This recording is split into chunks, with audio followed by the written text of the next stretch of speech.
as somebody that's trying to create a presence online, it's how do you get customers engaged in your platform when you're actually not known. You might be known as a brand, but there's still this element of, is it going to work? Am I going to get my service? Maybe I trust your brand, but I don't trust the fact that I might not be delivered to me because I don't know where you live. So the biggest challenge up front is how does one create trust in your brand in this proposition? And for us, that's how we did it. So we went about trusted brands that were already in the market. We went about real value-added offerings that was real value to the customer, and simplicity in terms of how you purchase that.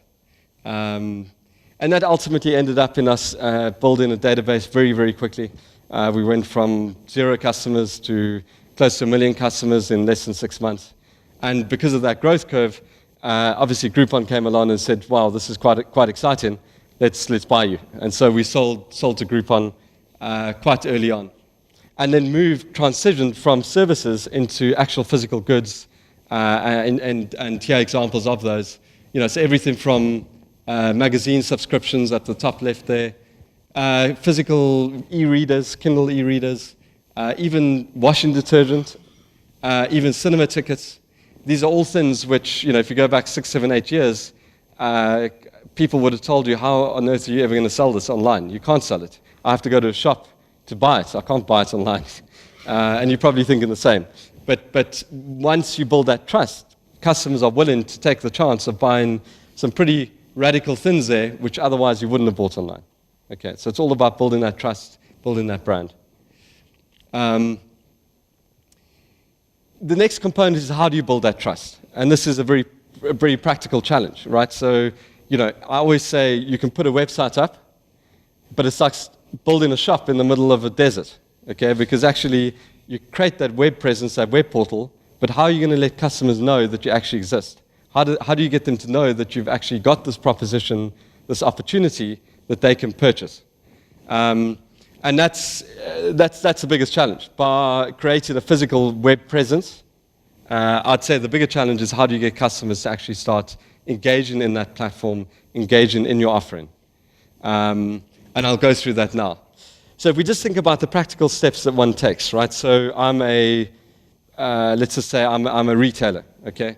The first point of contact to establishing a web presence is a web page, a web portal. Now, there are 1 or 2 ways one could do that. The one is that you can build that from the bottom up. You can employ developers, a development company. They'll build you a website. The other alternative is to use white-labeled e-commerce providers. Things like Magento, things like Shopify, things like WooCommerce. They're different portals that provide all the tools that enable you more easily to create a web presence. And I would suggest that dependence on the size of the brand, the size of your offering, would depend on which avenue you go. So if you are a big brand that's well recognized, that's got a lot of finance, that can afford to build your own web presence, then obviously that's the preferred route. But even if you're a smaller brand that's trying to get online, that hasn't yet, that's still trying to work things out, I would argue that a Magento, WordPress, WooCommerce, all these like prefabricated web portals would be the better way to go. Why? Because it's cheaper, number one. Number two, it's easier because you literally plug your products into the web portal. And then your next big challenge, regardless of which option you take, is how do you create an actual presence online? And this is where things like, social media, there's a lot of social media, Facebook, Skype, YouTube, all these different platforms you can leverage. Why? Because they've got a following. There's a base of customers there. And if you can plug into that base, you can get a lot of exposure and a lot of presence very quickly. And that's exactly what we did. So if you talk about how does one, create advocacy. Advocacy is a person that goes out there, talks about your brand. I love MCB Bank because they give me great service and they solve all my problems and they solve all my banking problems and they give me money and they do everything I need. Okay, I'm an advocate of MCB Bank. You want advocates or advocacy for your brand. Okay, but to do that, you first need to create awareness. You then need the customer to actually consider your proposition.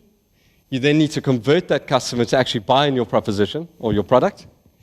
You then need to create loyalty, as in I use the product, I love it, I'm coming back, I'm a returning customer, and only then do you create advocacy. Okay, so the question really is how do you create advocacy very quickly online without following that long chain of events? And really how one can do that very easily, and that's the benefit of online, is you can use platforms like Facebook, you can use platforms like YouTube, like blogs, WordPress sites, Skype, Facebook, all these different mechanisms, Instagram. You can use a base of customers that are already there, that are engaged, to leverage off to actually create that presence and to create your brand.